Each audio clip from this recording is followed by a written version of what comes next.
Eu sou Marcos Souza, falamos agora, nesse momento, do 5º Esquadrão de Cavalaria Mecanizada em Castro, região dos Campos Gerais. Isso porque nesse final de semana, como todo mundo sabe, o presidente Jair Bolsonaro passou aqui pelo Paraná e visitou Castro e Pirei do Sul. Aliás, é a primeira vez que um presidente da República visita essas duas cidades aqui do interior do Paraná. Presidente, bom dia, obrigado por aceitar nosso convite. E eu já começo perguntando, presidente, o porquê dessa visita ao Paraná.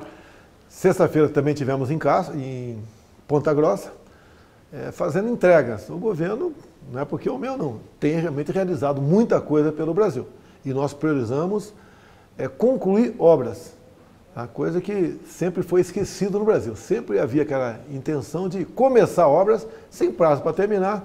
Nós sabemos o porquê. Então essa passagem pelo Paraná, estou atendendo o convite de uma deputada federal, a Lines Leutz também, que sempre nos apoia em Brasília, e pediu para visitar essa região, já sabendo, né, que nunca havia passado um presidente em especial aqui por Castro.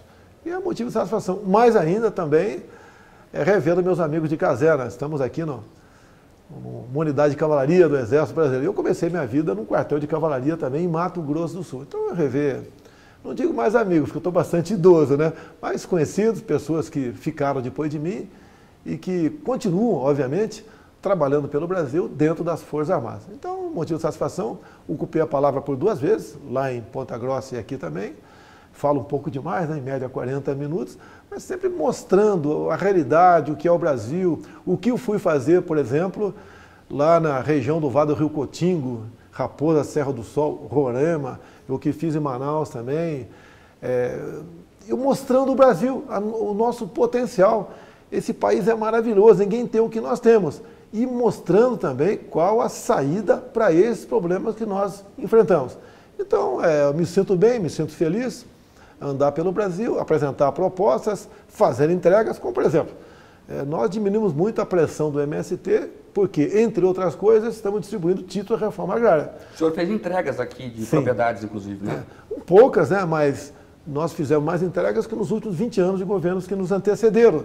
E aquelas pessoas se sentem libertas. Como tem pessoa que tem 30, 40, 50 anos aguardando o título e não saía. Obviamente, havia interesse por parte de grupos políticos que mantêm essas pessoas reféns.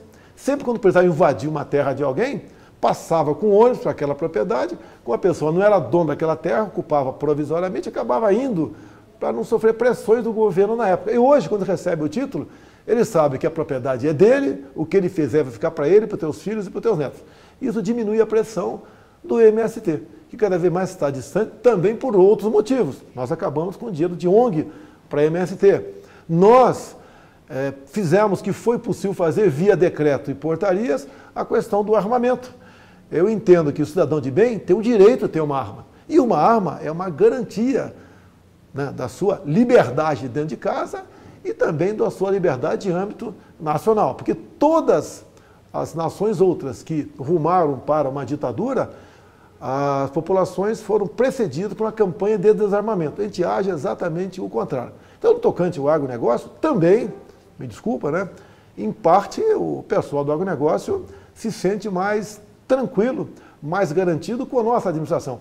Hoje, estou completando 3 anos, nenhum fazendeiro acorda mais preocupado em saber se uma nova portaria nasceu no Ministério da Justiça, demarcando a sua propriedade como terra indígena ou como quilombola. Isso é uma garantia que te dá para essas pessoas que, em grande parte, são responsáveis pelo sucesso da nossa economia no Brasil. Presidente, estamos no Paraná, vamos falar um pouquinho aqui do Estado. O governo federal acabou de concluir o projeto do novo modelo de concessão das rodovias aqui do Estado. Sim. Foi um projeto que teve vai e volta, até porque o presidente pediu para escutar o setor produtivo. Como é que foi essa conversa? Foi basicamente com o governador Ratinho, um grande parceiro nosso, um grande aliado nosso no Paraná como um todo, em especial aqui na região de Itaipu. Tá? E aí eu conversei com o Tarcísio, que é o ministro da Infraestrutura, né? E pedi para ele que essas novas concessões, algumas rodovias passaram a ser federalizadas também, e são quase por volta de 2.000 quilômetros de estradas que vão ser relicitadas. Então vai reduzir em média 40% o preço do pedágio. O Paraná é o dos estados que tem o pedágio mais alto, não é culpa do governador não, vem desde lá de trás. mais alto no Brasil. E o pedágio de moto, também fiquei sabendo da época, que custa ainda em torno de R$ 9,00. Então eu acertei com o Tarcísio, porque o que repercute no arrecadação final, as motos, está em torno de 0,2%, é muito pouco. Então, zeramos o pedágio de moto aqui no estado do Paraná e reduziu em torno de 40% também o valor do pedágio já para as próximas semanas. Já foi feito, já foi relicitado a Dutra também. Lá nós conseguimos reduzir em 35% o valor do pedágio e zeramos para a motocicleta. E também estamos ultimando 2 grandes rodovias do estado de Minas, que morrem no estado do Espírito Santo. Então a parte da infraestrutura tem isso e muito mais. O trabalho desse ministério é excepcional. Eu até ontem, com milhares de pessoas aqui, milhares não, aqui tinham centenas, lá tinha um pouco mais gente lá em Ponta Grossa. Eu perguntei, alguém sabe do nome de algum ex-ministro da infraestrutura, do transporte? Ninguém se lembrava. É óbvio, né? Ninguém lembra o nome daquele cara que não joga futebol. Lembra mais o nome do pessoal que é um craque, aquele que decide. E o nosso ministério, me desculpa, a forma de escolher pelo critério técnico tem marcado a política nacional. E o Tarcísio é uma pessoa que realmente está fazendo a diferença na infraestrutura no Brasil. E também o Tarcísio, vale a pena lembrar, na questão da volta do modal ferroviário. No início do governo, nós fomos para o estado de Goiás e assinamos ali um contrato, né, com a empresa Rumo, e de modo que agora, no começo do ano que vem, será concluída a ferrovia Norte-Sul, que nasce lá no Maranhão, passa por Tocantins, Goiás, vai até o Porto de Santos, em torno de 4.000 quilômetros. Faltavam 1.500 quilômetros. Está sendo concluído também. Além de outras, que eu chamo de costelas, que é, por exemplo, a ferrovia FICO, a Ferrovia de Integração Centro-Oeste, a Transnordestina, entre outras. E a Malha Paulista também, que estava muito tempo parada por questões burocráticas, né? Dentro do TCU. O Tarcísio conseguiu resolver isso, com a sua capacidade de dialogar muito boa junto ao TCU, e a malha ferroviária é uma realidade para o Brasil também. Isso vai nos ajudar muito, né? Que nós temos problema de refino de petróleo no Brasil, vai diminuir aqui o consumo de diesel, que isso é muito importante, não só para a questão do meio ambiente, mas como para baratear cargas que são transportadas dentro do Brasil. Presidente, vou aproveitar o gancho e falar do combustível, não tem como fugir desse assunto. Sim. Como é que o governo está trabalhando essa alta dos combustíveis, do diesel, da gasolina, como é que está essa discussão? Olha, esse problema está no mundo todo, mas o Brasil podia ser menor. Eu pergunto, né? Eu não quero tirar a minha responsabilidade. Um litro da gasolina está custando R$ 2,30 na refinaria. Como é que pode chegar a 7 na ponta da linha? O que acontece? Tá? Pode diminuir na Petrobras? Pode, até porque os dividendos são, no meu entender, absurdos. 31 bilhões em 3 meses. Eu não quero a parte da União ter esse lucro fantástico, tá? Porque não vai muita coisa, vai quase nada para o social. A melhor coisa que pode fazer para o social é baratear o preço do combustível. Mas, no meio do caminho, a gasolina sai R$ 2,30 lá na refinaria. Ao longo do percurso, até você botar o combustível na ponta da linha, tem lá o que se paga para as transportadoras, a margem de lucro, o imposto federal, que está em 69 centavos, 70 centavos, imposto federal, 74 centavos, e depois tem o ICMS, que é 3 vezes isso. O ICMS não incide em cima do preço da gasolina na refinaria, incide em cima do preço final na bomba. Isso está errado. Nós entramos com uma ação no Supremo Tribunal Federal, está 3 meses parada e, lamentavelmente, não anda, né? Quando é contra mim, tem uma velocidade enorme lá, as ações lá dentro. Então nós queremos que o ICMS, além de ter um valor nominal, em real, como é o imposto federal está o mesmo valor desde janeiro de 2019, não reajustei. Já o ICMS mais que dobrou de lá para cá. Então é injusto o ICMS incidir em cima do preço final da bomba. A média do ICMS na gasolina é 30%. Se está em média, está se aproximando de R$ 7,00, isso custa R$ 2,10, né, cada litro de combustível com ICMS. Eu não estou querendo interferir na política de arrecadação dos governadores, mas temos que ter previsibilidade. Não pode o ICMS incidir em cima do preço da bomba, e se incidir, ou melhor, incidir em cima do preço da refinaria, também incidir em cima da margem de lucro do dono do posto, e incidir em cima do valor do frete, e incidir em cima também do imposto federal. Aí está o grande problema nosso. Hoje em dia, a própria gasolina podia ser, em média, R$ 2,00 mais barato, como o diesel podia ser R$ 1,00 mais barato também. Presidente, um dos problemas também não é o monopólio da Petrobras? O Brasil não tem que começar a discutir isso, presidente? Seria bom fazer isso. Você não vê, por exemplo, fora do Brasil, Estados Unidos, quando aumenta o preço do combustível, que aumentou bastante, ninguém criticar o Joe Biden, o presidente, ou o Trump, que era o ex-presidente. Aqui, culpam a mim. Eu não tenho como interferir no preço da Petrobras. Se eu interferir, eu vou responder por crime. Eu e o presidente da Petrobras. A gente quer resolver o problema, mas não quer esse problema para nós também. Então, para mim, o ideal é você ficar livre da Petrobras. Logicamente, privatizá-la para muitas empresas. Não tirar de um monopólio estatal e botar num monopólio privado. Fatiar, né? Não, fatiar isso aí. Foram vendidas as 2 refinarias e dizer a você, em grande parte, o preço também é alto, tá? Não é só ICMS, né? Porque temos um preço com paridade internacional. Então, como nós precisamos importar diesel e gasolina, porque não temos a capacidade de refinar que nós precisamos aqui dentro, esse preço vem com o preço alto lá de fora e repercute em todo o preço aqui dentro. Agora, por que isso? Se lembrar, você não é tão jovem assim, né? Há poucos anos foi anunciado no Brasil a construção de 3 refinarias, 2 no Nordeste e 1 no Sudeste. Ficou apenas o esqueleto disso tudo. Não refinamos, não foi feita uma refinaria sequer, e você então não refina no Brasil o suficiente. Se uma só dessas 3 estivesse funcionando, não precisaríamos importar diesel e nem gasolina. Então o problema é isso aí. Você não faz a refinaria de um dia para o outro, isso leva anos. Estamos trabalhando incessantemente nesse objetivo para contribuir mais ainda com a nossa parte. Agora eu peço a todos, reclame, mas com razão. Mas essa política cambial que o presidente citou, o senhor pretende rediscutir algo com o Paulo Guedes ou ele tem carta branca? Como é que o senhor está tratando isso? Você não pode rasgar contratos, porque repercute em toda a economia brasileira de forma pior. O que estão buscando a fazer, porque essa política dessa paridade internacional, se eu não me engano, é final de Dilma, começo do Temer. Tá? É uma política completamente equivocada. Nós somos autossuficientes em petróleo, não justifica isso aí. Falta uma refinaria aqui dentro. Agora não podemos ficar escravizados do preço lá de fora. Tá certo? Mas, repito, é um problema mundial. Não é apenas o combustível, gêneros alimentícios também. Agora, a questão da Petrobras. Não gosto de usar o gerúndio, né? Mas estamos discutindo uma forma de buscar a solução para isso e não é de hoje. E você bate em monopólios, né? Em grupos aqui, grupos lá. Você pode ver, apresentamos a medida provisória para venda direta do etanol. O que é isso? Você tem uma usina aqui, às vezes um carro, às vezes não, é comum, um caminhão anda 300 quilômetros até uma distribuidora, depois volta a 300 quilômetros para 10 quilômetros da empresa, da usina, né, vender combustível do lado.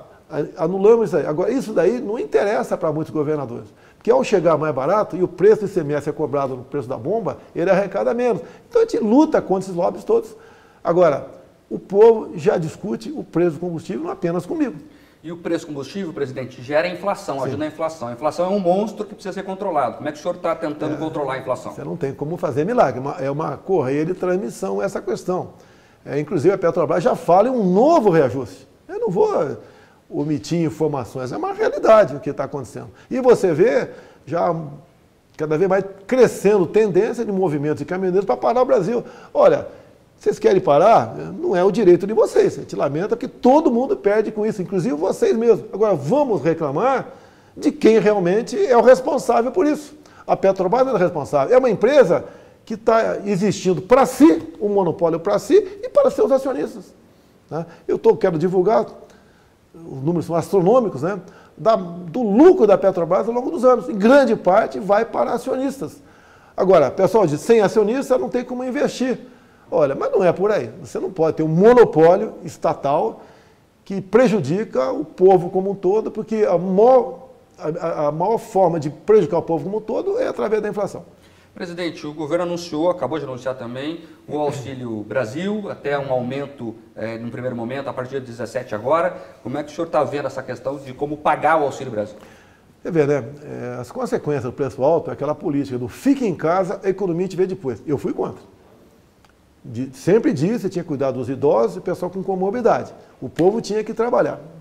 mantiveram os caras em casa, muitos governadores e gente que vivia na informalidade, trabalhava de manhã para comer de noite. Se não auxílio emergencial, eu não sei o que teria acontecido com essas pessoas. Há poucos dias, a grande mídia, né, que não é simpática à minha pessoa, com exceções, obviamente, mostrou um caminhão de osso e o povo pegando o osso lá e botando a culpa em mim.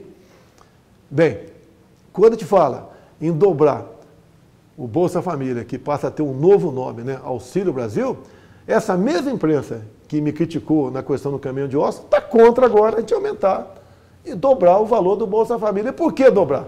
A média hoje em dia está em R$ 192, que é passar para 400.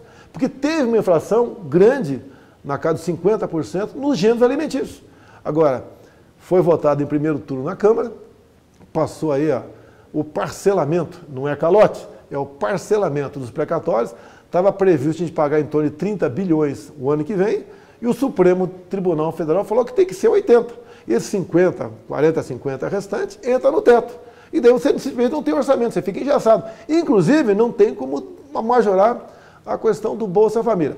Passou no primeiro turno na Câmara, eu acho que passa no segundo, vamos ter problemas no Senado. Agora, por favor, um Brasil que só no corrente ano projeta um excesso de arrecadação em 300 bilhões de reais, não pode destinar mais 30 para atender esses mais necessitados. Um Brasil que o ano passado gastou, além do previsto, 700 bilhões de reais para atender as questões da pandemia, não pode gastar 30 bilhões desse ano para socorrer quem já passa necessidade. Não digo que vai morrer de fome, mas está passando necessidades seríssimas no tocante à alimentação. Falta coração. E diga a você, acredite se quiser, quem votou contra os precatórios? PT, PCdoB, PSOL, tá? Parte do MDB, Partido Novo. São as pessoas que mais estavam me criticando pela falta de meios de subsistência para essas pessoas. Quando a gente apresenta uma solução que é para parcelar o precatório, e esses precatórios são dívidas da União que remontam 20, 30 anos atrás. Resolveu o Supremo agora, tem que pagar agora de uma vez só. Eu não quero tecer comentário sobre o Supremo, mas é uma medida que realmente parece que tem um caráter mais político do que econômico. Não negamos pagar, não vamos dar calote. Agora temos um teto. Botar mais 40, 50 bilhões no teto, você inviabiliza tudo e inviabiliza a majoração desse novo programa social chamado Auxílio Brasil. Presidente, alguns veículos divulgaram que teria sido pago emendas para fazer essa votação, o orçamento secreto. Isso aconteceu de fato?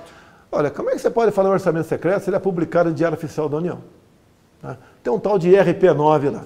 Além de cada parlamentar ter, de forma impositiva, 15 milhões por ano, um montante semelhante a esse, definido por lei, que eu vetei e o Congresso derrubou o veto, dizendo que outro montante semelhante a isso cabe ao relator fazer a redistribuição. Bem, o parlamentar realmente é o que sabe onde precisa de recurso. Não vou discutir a legalidade porque é legal, foi aprovado, é uma lei, eu vetei, foi derrubado, temos que cumpri-la. Agora, os argumentos usados pela relatora do Supremo não são justos, dizer que nós estamos barganhando. Como é que eu posso barganhar se quem é o dono da caneta é o relator, é um parlamentar? E não é secreto porque está em Diário Oficial da União. Bem, pelo que eu estou sabendo, o ministro Fux, a semana que vem, deve levar ao plenário e decidir essa questão. Lhe assustou, presidente, essa decisão da Rosa Weber? É uma atrás da outra, né? A mesma Rosa Weber, há pouco tempo, eu decidi zerar o imposto de importação de armas, ela achou que isso era injusto e vetou. Tá? Eu acho que há um excesso de interferência do judiciário no executivo. Há um excesso. Realmente, até quando quis indicar alguém para a superintendência, ou melhor, para diretor-geral da PF, houve interferência. Né? O Supremo age demais nessas questões. A gente lamenta isso daí, não é, no meu entender, o papel do Supremo. Os poderes têm que ser respeitados, mas as decisões de alguns, né, atrapalham o andamento da nação. Acho que quem quer ser presidente da República, né, quem quer decidir, se candidate. Falando do Supremo, presidente, o Toffoli também pediu explicações lá de supostas agressões que repórteres teriam sofrido na Itália. O senhor pretende responder isso? Olha só, teve um dia, por 3 vezes eu saí às ruas na Itália. Fui reconhecido, bem tratado por todo mundo, uma coisa fantástica lá. Eu sei que uma das vezes que eu saí pela porta da frente, eu saí pelos fundos para evitar a imprensa, né, que não faz um trabalho razoável na Itália, era para agredir o tempo todo. Eu sei que comecei a ouvir umas confusões, aí voltei. Depois fiquei sabendo que um atrito que houve, não agressão, não houve soco, pancada, nada, né? Foi com os carabineiros italianos, que eles, juntamente com o GSI, que faz a minha segurança, né, em qualquer lugar do mundo, né, tiveram um entreveiro. O pessoal da Folha, o UOL e Globo. Tá? Porque eles começaram a me agredir, mesmo lá de trás, né, falando coisas absurdas. Tá? E quando um tentou se aproximar de mim, foi detido, foi barrado pelos carabineiros, pela polícia lá italiana. Nada mais além disso. Não vi acontecer mais nada, a não ser umas gritarias lá. Agora, querer me responsabilizar por causa disso é uma falta de responsabilidade por parte dessas 3 órgãos de imprensa. Presidente, continuando a entrevista aqui, vamos falar agora também dessa questão mais política. O senhor até falou nos eventos aqui sobre a Operação Lava Jato, né? Muitos lhe criticam por ter sido contra a operação. O que o senhor tem a dizer sobre isso? Olha, o que eu falei há alguns meses, o ano passado, que por mim não existiria Lava Jato. Por mim, porque eu não dou trabalho para a Polícia Federal. Por mim, o pessoal da PF está sem trabalhar. Por quê? Nós internamente combatemos a corrupção, nada mais além disso. E digo mais, se eu tivesse poder para acabar com a Lava Jato, tu acha que o Lula não teria acabado? A Dilma não teria acabado? Porque a Lava Jato foi em cima deles. Eu não tenho esse poder. Nem quando você fala em Polícia Federal, nem o diretor-geral da Polícia Federal, nem o ministro da Justiça, ao qual ele está subordinado, sabe das operações. Elas acontecem. Eu converso com o diretor da PF, converso com o da Justiça, e ele diz, olha, fiquei sabendo, ligo para mim às vezes 6 da manhã, 6h30, né, quando começa a operação. Presidente, começou uma operação agora aí, fiquei sabendo agora também. Toca o barco. Cada um se responsabiliza pelos seus atos. E a Polícia Federal sempre fez um excepcional trabalho no combate à corrupção no Brasil. Presidente, como é que o senhor está vendo essa questão dos ex-integrantes da Lava Jato serem candidatos? O Moro, o Deltan Dallagnol assumiu agora que pode ser candidato, tentar ser candidato. Como é que o senhor vê essa questão? Olha, você começa a entender um pouco mais as coisas, né? Começa a entender o que eu passei com o ministro Sérgio Moro. Tá? Ele sempre teve um propósito político, nada contra, mas fazia aquilo de forma camuflada. Tá? E ele tinha intenção, sim, de ir para o Supremo. Num primeiro momento eu achei justa a intenção dele, depois eu passei a conhecê-lo um pouquinho melhor. Daí o que eu queria na Polícia Federal? Não é interferir em nada, eu quero interlocução. O então diretor da Polícia Federal, que era do Paraná, nunca foi falar comigo para apresentar um diretor. Eu estou aqui na Unidade Militar. Está aí o general de Exército, né, comandante da região aí, que me apresentou o coronel, o comandante de brigada, etc. É comum isso aí, não é querer interferir. E o Moro, sempre, eu dei para ele o ministério com poder de veto meu. Olha, você indica, e se eu achar que não deve ser indicado, te apresenta os motivos, você troca. Aí foi combinado com todos os ministros. E quando eu tentei, mostrei para ele, tinham 2 superintendentes que deveriam ser trocados, e por nomes indicados por ele, ele se fechou em copas, né? Não aceitou. Começaram os problemas. Presidente, eu nunca pedi para ele me blindar. Eu sempre falei para ele, ó, não deixe que me chantageie. Ele fala da carta branca que prometeu para ele? Sim, prometi, existir, sim, com poder de veto. Para ele não, para todos os ministros. Tanto é que você pega o Tarcísio, muitas vezes, o Tarcísio para mim, presidente, o recurso desse ano aqui vai para tal negócio, 10. Porque eu confio no trabalho dele, assim foi para todos os ministros. E o Moro, lamentavelmente, ele tinha um interesse político. Você começa a ver, como é que pode uma pessoa abrir mão de 23 anos de magistratura para ser ministro, sabendo que podia ser demitido no dia seguinte e jogar tudo aquilo fora. Agora, ele aos poucos foi se revelando que tinha um projeto. Quando eu falei em trocar o Valeixo, que era daqui, né? Afinal de contas, ele levou todo mundo de Curitiba para lá. Só tinha gente boa aqui. Tá? E o que acontece? Tinha que trocar o Valeixo, ele resolveu partir para uma troca comigo. Olha, você me indica para o Supremo, que depois o futuro ministro troca o Valeixo. Falei, pô, amor, é de brincadeira, mano. Tá? Eu quero trocar o Valeixo por falta de uma interlocução maior entre nós. Então, eu acabei de prestar depoimento e falei sobre isso aí. Até que aconteceu o dia que ele pediu demissão, né? Logicamente, ele tinha aí um prestígio muito grande junto à opinião pública, fez um trabalho bom na Lava Jato, ajudou a redirecionar o futuro do Brasil, tá? Mas o propósito político dele, de Dallagnol, começa a se revelar agora. Tá? Vir candidato é um direito dele. Agora, nós estamos aí para os debates. Né? Se ele vier candidato, se eu vier também, a gente vai trocar aí ideias, né?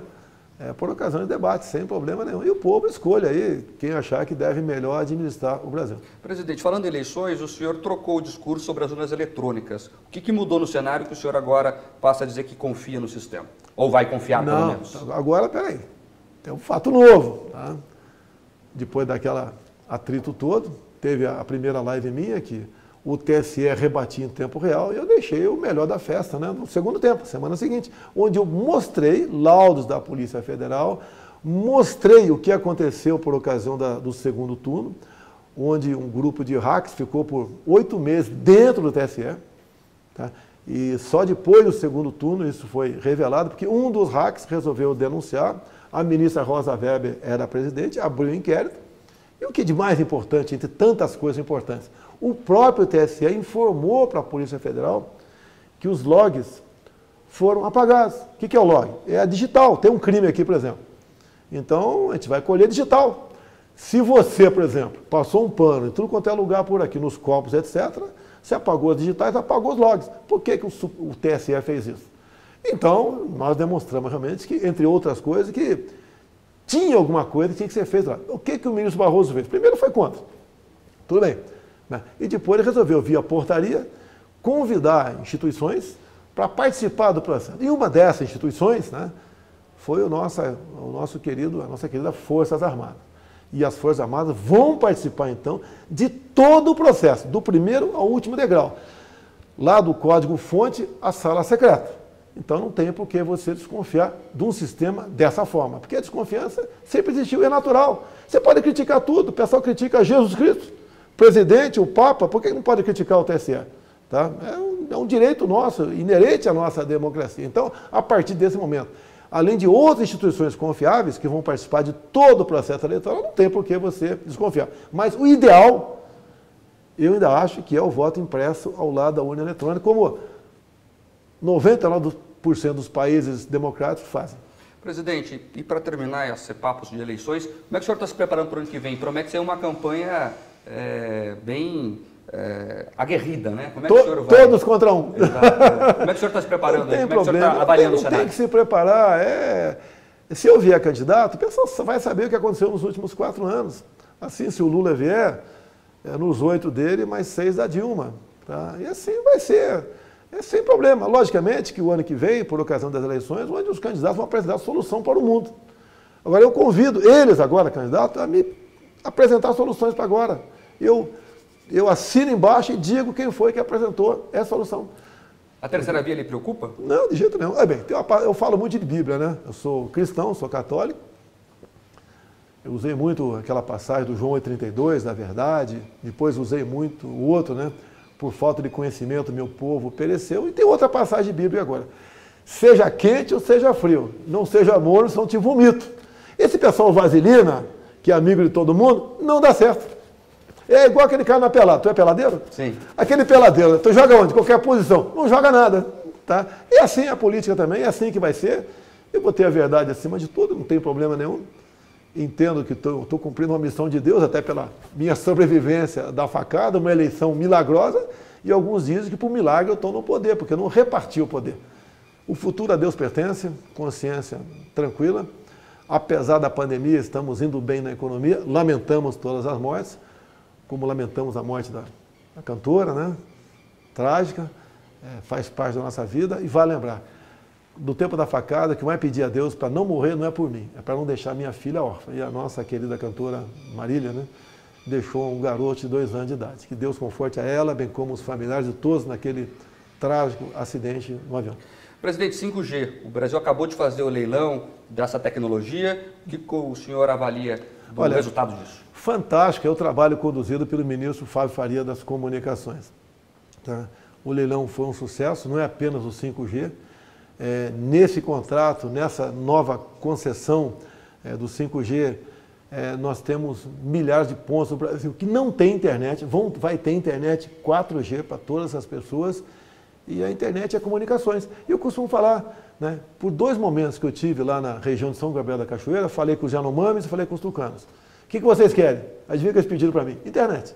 Já botamos a internet, Wi-Fi nosso, em centenas de aldeias, e a internet realmente é comunicação. E a comunicação é que faz realmente você evoluir e chegar aos 4 cantos do nosso Brasil. Quando estive na Itália, tinha uma passagem que, se fosse perguntar para a garotada, ia ser a mesma coisa lá. Um garoto perguntou, trazia o presente, e o fogo na Amazônia. Bem, os nossos indígenas com internet vão mostrar agora o que é a Amazônia de verdade. E não através de algumas pessoas que trabalham, tá, em causa própria, recebendo dinheiro de ONG, ou então agindo como partido político de oposição para criticar o governo. Você viu alguém dos Estados Unidos indo para o G20 ou para Glasgow falar que na Califórnia pega fogo, é um terror? Pega mais fogo na Califórnia que na Amazônia toda. Tá? A mesma coisa, quem criticar algum alemão, criticar a Alemanha sobre a sua matriz energética, onde quase toda ela vem do carvão, não vai, só no Brasil.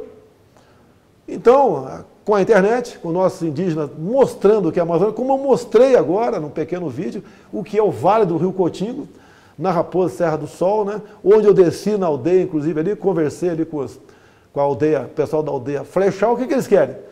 Olha só, Rio Cotingo, 12 quilômetros, queda a 600 metros. Eles querem hidrelétrica, você pode construir meia dúzia de hidrelétricas. Vai dar energia, como é o Rio Perene, para toda a região norte, para grande parte do norte e do nordeste. Mas você não pode fazer nada por enquanto, porque é uma reserva indígena. E eles querem isso aí.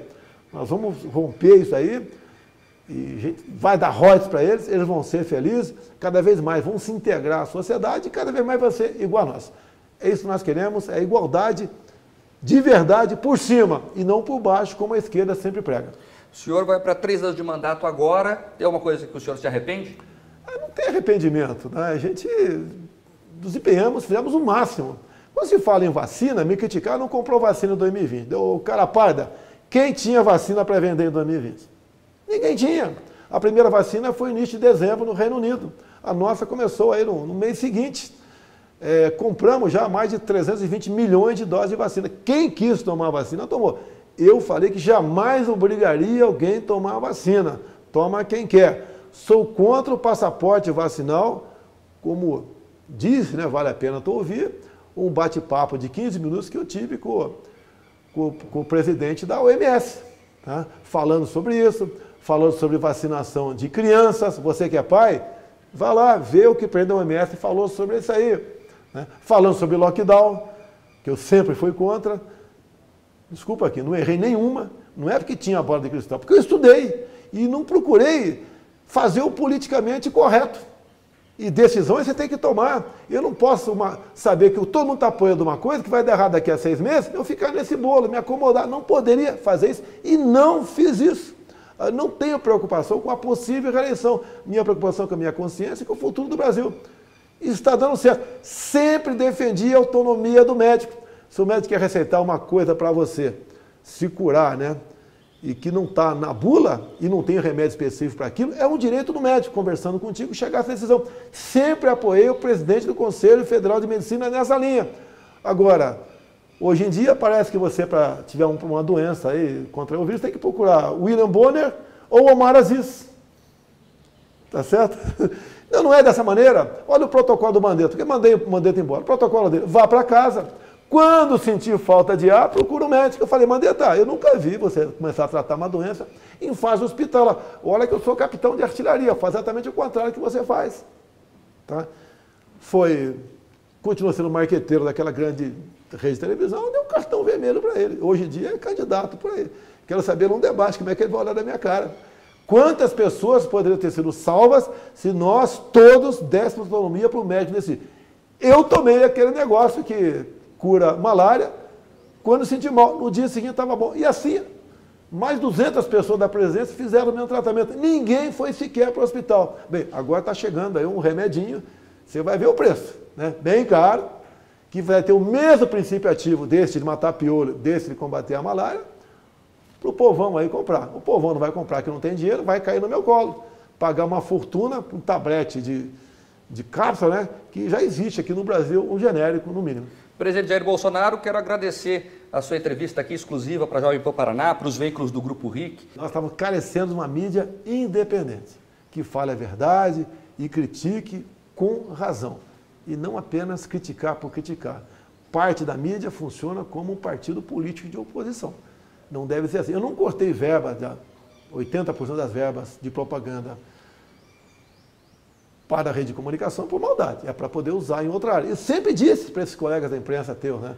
Olha, se o Brasil for bem na economia, vocês não vão precisar de verba pública. Bem, alguns entenderam assim, foram para o ataque, e também por questão ideológica, que eu sempre sou de direita, né? Sempre defendi a família, defendi os valores, tá? Sou contra o aborto, contra a liberação das drogas, entre tantas outras coisas, que é óbvio para nós. Sempre fui contra a ideologia de gênero, não tem cabimento você ensinar para a criancinha de 6, 7 anos que no futuro ele vai decidir se é homem ou se é mulher, não tem cabimento isso daí. Tem as minhas posições. Como quero deixar um recado final aqui, né? Há 3 anos eu converso com o deputado Francisquini, não sou inimigo dele, tá? Mas cada um fica na tua. Eu lamento muito a decisão do Tribunal Superior Eleitoral em cassar o mandato dele por tabela de outros parlamentares, por uma live que ele começou a fazê-la 12 minutos antes de terminar as eleições de 2018. Não influenciou em nada. É uma medida extremamente exagerada por parte do TSE que tem que ser repudiada por todos nós. Presidente, já que o senhor tocou nesse assunto, já tinha terminado, mas é importante falar. Esses seus ex-aliados que agora vão fazer campanha contra o senhor, lhe preocupa? Como é que o senhor vai tratá-los? Não, olha só, eu não tenho inimigos, né? Eu não me considero inimigos na política, né? Está aí a prova, todas as pessoas que... São as pessoas que querem decidir as coisas muito rapidamente. Não sabem esperar um pouco mais, né? Plantar para colher na frente, quer imediatamente. Alguns queriam participar do governo, né? Eu até aceitei algumas indicações, mas indicações sérias. Alguns queriam impor indicações, acabaram indo para o outro lado. E eu sou uma pessoa que não brinco, né, com essa questão de levar aí a sério os recursos públicos. Então as pessoas se afastaram. Tá? Eu não vou desejar boa sorte para eles, né? Que eu acho que o destino dele está selado, que quem vai decidir o futuro dele vai ser a população. E muitos deles, até com as mídias sociais cada vez mais ativas no Brasil, sabem realmente o que eles fizeram. E a grande maioria deles, do PSL, chegaram em cima daquela onda Bolsonaro. E é verdade. Então, por exemplo, o Hélio Negão, do Rio de Janeiro, meu irmão, ele foi 2 vezes candidato a vereador em Nova Iguaçu. Ficou longe. De repente ficou comigo, fiz a campanha dele, continua meu amigo até hoje, foi o mais votado no Rio de Janeiro. E continua aliado comigo. Outros que também trilharam um caminho semelhante, né, acabaram se elegendo com 100, 150, 200 mil votos, se acharam dono dos votos, foi por mim, e a população não entendeu dessa maneira. Agora, nós queremos o bem do Brasil. Você pode ver na questão dos precatórios, essas pessoas votaram contra, estão votando contra nós aumentarmos um pouco a renda de quem não tem renda, e quem não tem mercado de trabalho para eles também. Muitos que estão no Bolsa Família não tem uma habilitação, uma qualificação para pegar um emprego aí fora. E tem que conviver com isso. E nós temos a obrigação de atendê-los. E essas pessoas votaram contra esses mais pobres para tentar me atingir. Estão aí se prejudicando, estão agindo sem coração com essas pessoas mais humildes. E o ano que vem está aí eleições. Alguns já começaram a se aproximar. Tá? Mas não, já, lógico. Porque o que acontece? Eu fui deputado por 28 anos. Você, além de ser uma autoridade, não deixa de ser uma autoridade, você tem um bom salário, tem alguns privilégios lá dentro, tá certo? E quando começa a ver que vai perder aquilo, fica preocupado. O duro não é você passar necessidade a vida toda. É difícil, O duro é quando você sente algo melhor e depois cai. É o que está acontecendo com essas, não mais que meia dúzia, que agiram dessa maneira dentro do nosso partido. Presidente, o senhor está muito tranquilo. Vem aí o Bolsonaro Paz e Amor? Não, estou normal, rapaz. Quando continua normal, não vai ter... Se tiver algum arranca-rabo no debate aí, o bicho vai pegar, não tem problema não. Eu estou buscando fazer a coisa certa. Agora, jamais eu vou usar palavras doces, né? Até porque não levo jeito para isso, para tentar ganhar a simpatia das pessoas. Campanha minha em 2018. Diziam que eu não gostava de mulher. Então, né? Eu gosto de outra coisa.